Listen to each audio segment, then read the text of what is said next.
देख सकते हैं अस्पताल के गेट को एक जगह बैरियर लगा करके और दूसरी जगह गार्ड खड़े करके पूरी तरीके से बंद कर दिया गया है। हमारे आंखों के सामने यहाँ दर्जनों एम्बुलेंस में मरीज आए और लौट के चले गए, जबकि ये इस दिल्ली का सबसे बड़ा कोविड हॉस्पिटल है। और अचानक बगैर किसी सूचना के इस हॉस्पिटल में 1500 बेड को हटा करके सीधे 700 कर दिया गया। मरीजों को काफ़ी परेशानी हो रही है। सुबह काफ़ी मरीज जो है हॉस्पिटल में दाखिल हो गए थे, लेकिन उन्हें इलाज नहीं मिला, उन्हें ऑक्सीजन नहीं मिला, उसकी वजह से गेट पे ही मौत हो गई।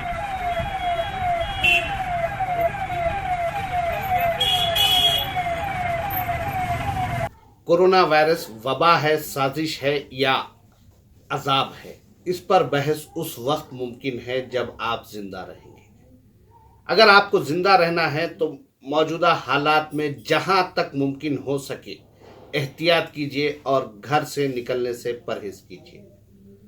यकीनन हिंदुस्तान भर में 27 रियासतें ऐसी है जहां पर रात का कर्फ्यू है, लेकिन दिन में चहल पहल जूं की त्यों बरकरार है। लेकिन दिन में चहल पहल और जो कारोबार जारी है वो हिंदुस्तानी शहरियों के लिए इंतहाई तबाहकुन साबित हो सकते हैं, क्योंकि कोई ये नहीं जानता कि किस तरह से ये वायरस किसे अपना शिकार बना रहा है। और जो लोग बगैर अलामतों के वायरस का शिकार हुए हैं वो दूसरों को मुतासिर कर रहे हैं। दिन में किया जाने वाला आपका कारोबार आपके लिए जानलेवा साबित हो रहा है। इस बात को समझिए। मुल्क की कई रियासतों गुजरात, महाराष्ट्र, उत्तर प्रदेश, दिल्ली, छत्तीसगढ़ ऑक्सीजन के लिए तड़प रही हैं। इन रियासतों में ऑक्सीजन नहीं मिल रहा है। सांस लेने में लोगों को तकलीफ हो रही है। सांस न ले पाने की वजह से लोगों की जान जा रही है। तेलंगाना की हालत भी आइंदा एक हफ्ते के दौरान इसी तरह की हो सकती है। जो तस्वीर सोशल मीडिया पर आ रही हैं, जो वीडियोस सोशल मीडिया पर आ रही हैं, उन्हें देखते हुए लोगों में खौफ पैदा हो रहा है। सिर्फ खौफ पैदा होने से कुछ नहीं होता, बल्कि इस खौफ से बचने के लिए, मेंटल डिप्रेशन से बचने के लिए आपको एहतियात करना ज़रूरी है। और जब तक आप एहतियात नहीं करेंगे इस वबा का मुकाबला आप नहीं कर पाएंगे। यकीनन सूरत हाल किसी के कंट्रोल में नहीं है।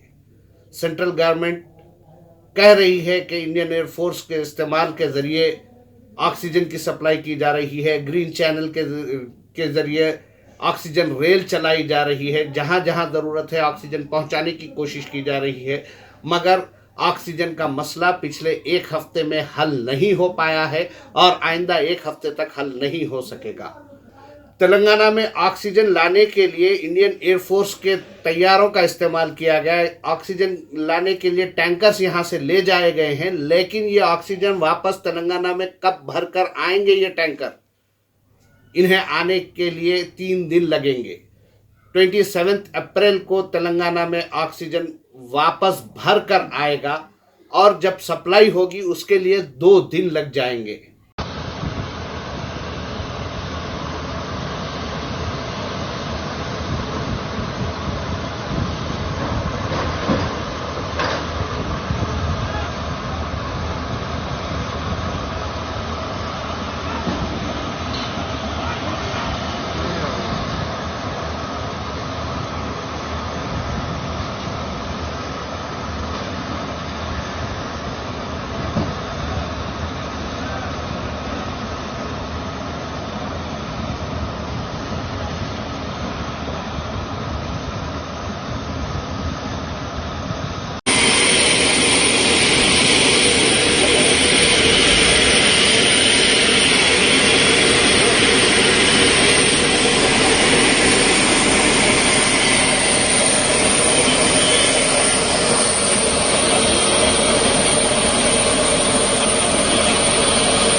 हॉस्पिटल्स में ऑक्सीजन बेड्स नहीं हैं। जिन लोगों को सांस लेने में तकलीफ हो रही है, उनकी तकलीफ का एहसास करने के लिए आप 2 मिनट अपनी सांस रोक कर देखिए कि वो किस तकलीफ से गुजर रहे हैं। खुद तकलीफ में ना आए और दूसरों को तकलीफ में ना डालें, इसके लिए आप जहां तक मुमकिन हो सके घर में रहें, बाहर जाने से परहेज करें, न जाएं, सख्त ज़रूरत की सूरत में बाहर जाएं और ऐसे वक्त बाहर जाएं जब बाजार में कोई ना होता हो। बाजार हमारे भरे हुए हैं, दिन के वक्त कर्फ्यू ना होने की वजह से, लॉकडाउन ना होने की वजह से बाजार भरे हुए हैं, कोई एहतियात नहीं कर रहा है। मास्क का लुजूम आयत किया गया है, 1000 रुपये चालान किया जा रहा है, लेकिन उसके बावजूद मास्क लगाने में खबाहत महसूस की जा रही है। ऐसा समझा जा रहा है कि मास्क लगाना बुरी बात है, जबकि मास्क के जरिए किसी हद तक इस बीमारी का मुकाबला किया जा सकता है। इन हालात में आपको अपने घर वालों की हिफाजत के ताल्लुक से सोचना चाहिए, अपनी हिफाजत के ताल्लुक से। कारोबार यकीनन इंतहाई ज़रूरी है, लेकिन अगर आप जिंदा ही नहीं रहेंगे तो ऐसे कारोबार लेकर करेंगे क्या? ऐसी दौलत किस काम की? लोग ऑक्सीजन के लिए तड़प रहे हैं, दिन भर में 30 से 40 फोन ऑक्सीजन सिलेंडर के लिए आ रहे हैं, लेकिन ऑक्सीजन नहीं मिल पा रही है। लोग सांस नहीं ले पा रहे हैं। इस बात को समझिए। अगर आप इस बात को अब भी नहीं समझते हैं तो यकीन जानिए कि आइंदा 1 हफ्ते में हालात इंतहाई तबाहकुन साबित होंगे। आज हॉस्पिटल्स में बेड्स नहीं हैं, फिर भी डॉक्टर्स मिल रहे हैं, किसी हद तक इलाज हो रहा है, लेकिन जब ये लोड बढ़ जाएगा डॉक्टर्स भी नहीं मिल पाएंगे। डॉक्टर्स इफेक्ट अगर होने लग जाएंगे, पैरामेडिकल स्टाफ इफेक्ट होने लग जाएगा तो कौन इलाज करेगा? आज जब तेलंगाना में 7000 से ज्यादा कोरोना वायरस पॉजिटिव पाए गए हैं, हैदराबाद में 1500 के करीब कोरोना वायरस के केसेस आइडेंटिफाई हुए हैं, तो अगर ये तादाद डबल हो जाती है, इस तादाद में भी हमें ऑक्सीजन नहीं मिल रहा है, और अगर ये तादाद डबल हो जाती है तो ऐसे में क्या सूरत हाल होगी सोचिए। उस सूरत हाल से बचने के लिए एहतियात कीजिए। सेंट्रल गवर्नमेंट को आपकी परवाह नहीं है, स्टेट गवर्नमेंट को आपकी परवाह नहीं है। स्टेट गवर्नमेंट, हेल्थ डिपार्टमेंट आपको अपने हाल पर छोड़ा हुआ है। यकीनन आपको हर किसी ने अपने हाल पर छोड़ा हुआ है। ऐसे में आपकी जिम्मेदारी है कि आप अपनी हिफाजत करें। इस सूरत हाल में शिकायत करने के बजाय एहतियात करें ताकि खुद बचें और अपने अफराद खानदान को बचा सकें। मामूली बुखार को भी ये ना समझे कि ये रूटीन का बुखार है। डॉक्टर्स कह रहे हैं कि नज़ला जुकाम को भी ये ना समझे कि ये रूटीन की बात है, ये ठंडा पानी पीने की वजह से या शरबत पीने की वजह से हुआ है। ऐसे कई लोग हैं जो पढ़े लिखे होते हुए एजुकेटेड तबके में हैं, इस बात को नजरअंदाज कर रहे थे। अब तक जो लोग कोरोना वायरस के वजूद से, इस वबा से इनकार कर रहे थे, इस मर्द से इनकार कर रहे थे, वो लोग मुतासिर हो रहे हैं। सूरत हाल को समझिए। ऐसा ना हो कि जिस तरह के हालात गुजरात, उत्तर प्रदेश और महाराष्ट्र, दिल्ली के शमशानों में देखे जा रहे हैं, उन हालात का सामना हमें यहां पर ना करना पड़े। खुदा ना खास्ता अगर वैसे हालात पैदा होते हैं तो शहर हैदराबाद इस सिचुएशन को डील करने के मौकूफ में नहीं है।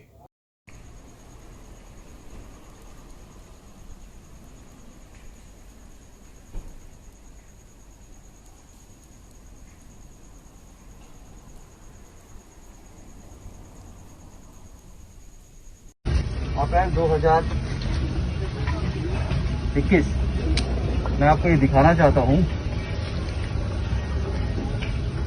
पीछे देखिए एक बार, ये कानपुर का भैरव घाट है, जहाँ पे करीब, मेरे काउंटिंग अगर सही है तो करीब अभी 38 डेड बॉडी अभी जल रही है, 38 शव।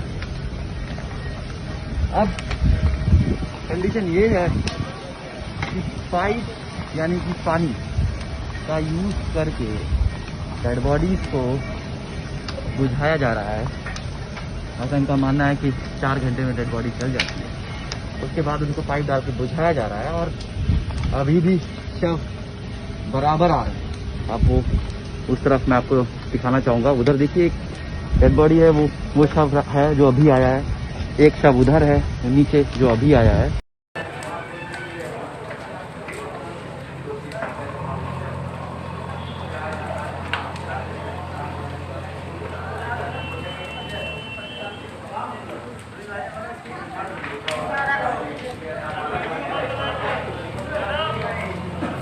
दिल्ली में जहां से हिंदुस्तान की हुकूमत चलाई जाती है वहां ऑक्सीजन नहीं मिल रहा है, तो हैदराबाद में हम कैसे तवक्को करेंगे अगर केसेस बढ़ जाते हैं तो।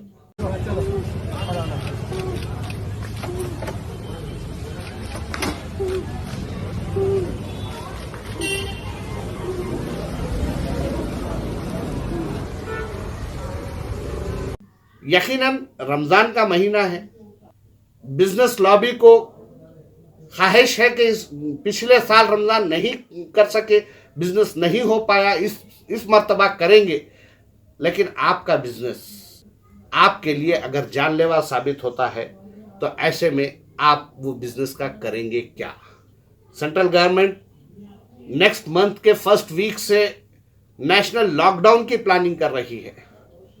29 कंट्रीज ने इंडियन फ्लाइट्स को बंद कर दिया है, जिसमें सऊदी अरब, दुबई, अमेरिका, यूके और कई कंट्रीज शामिल हैं। हांगकांग ने भी बंद कर दिया है। फिलीपीन इंडियंस को आने नहीं दे रहा है। यह सूरत हाल हो गई है। सिंगापुर में इंडियन म्यूटेंट जो नया वायरस आया है वो मिल चुका है। उसके बाद इंटरनेशनल कम्युनिटी फिक्रमंद है। हिंदुस्तानियों के लिए दूसरे ममालिक के रास्ते भी बंद हो जाएंगे। पाकिस्तान से ईदी फाउंडेशन गवर्नमेंट से अपील कर रहा है कि हिंदुस्तान में उन्हें काम करने दिया जाए। पाकिस्तानी अवाम अपने प्राइम मिनिस्टर से मुतालबा कर रही है कि हिंदुस्तान को ऑक्सीजन प्रोवाइड करने के इक़दाम करे। हिंदुस्तान इस वक्त is in a difficult position. 4-4 lakh cases खाली महाराष्ट्र में आ रहे हैं, बॉम्बे में आ रहे हैं, दिल्ली में आ रहे हैं। It is impossible for any government to tackle it. और मैं अपील करता हूँ, पुरजोर अपील करता हूँ और दिल से अपील करता हूँ कि प्लीज़, मैं अपनी गवर्नमेंट से भी करता हूँ, अपने लोगों से भी करता हूँ, India do need a lot of oxygen tanks. Oxygen की बहुत कमी हो रही है और ऑक्सीजन टैंक्स हर हालत में चाहिए, हर सूरत में चाहिए। वो हमारे भाई बहन, हमारे बूढ़े बड़े बुजुर्ग जितने लोग हैं, they are in a need of are in a need for such things such as oxygen tank। जिसे हम दुश्मन समझ रहे थे वो इंसानियत का मुजाहरा कर रहे हैं। और हमें आज भी अपनी फिक्र लाहक नहीं हो रही है, क्योंकि आप वो हालात का सामना नहीं कर रहे हैं। जिन घरों में कोरोना वायरस से लोग मुतासिर हैं, उन घरों से हालात पूछिए, उन घरों में रहने वालों से हालात पूछिए कि किस तरह के हालात का उन्हें सामना है। अगर आपके पास कोई कोरोना पेशेंट नहीं है तो आप खुशनसीब हैं।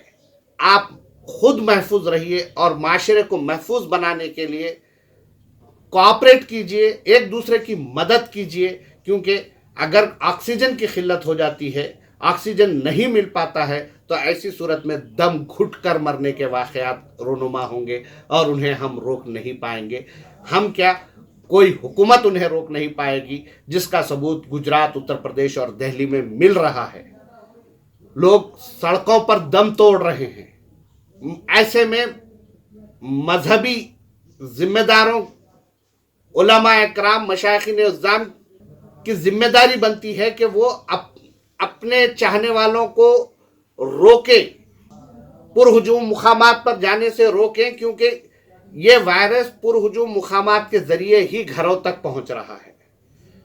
इस वायरस को घरों तक पहुंचने से रोकने के लिए अगर आप अपनी कोशिश करते हैं, आप एक कोशिश कीजिए, आप अपने घर को बचा सकते हैं। ज़रूरत के तहत ही बाहर निकलिए, क्योंकि हालात बहुत संगीन हो चुके हैं और जिस रफ्तार से केसेस बढ़ रहे हैं, एक हफ्ते में इन केसेस में दुगना इजाफा हो सकता है, 100% बढ़ सकते हैं। जहां आज 7,000 केसेस है, आइंदा हफ्ते तक ये 15,000 तक पहुंचने का खदशा है, ये डाउट है।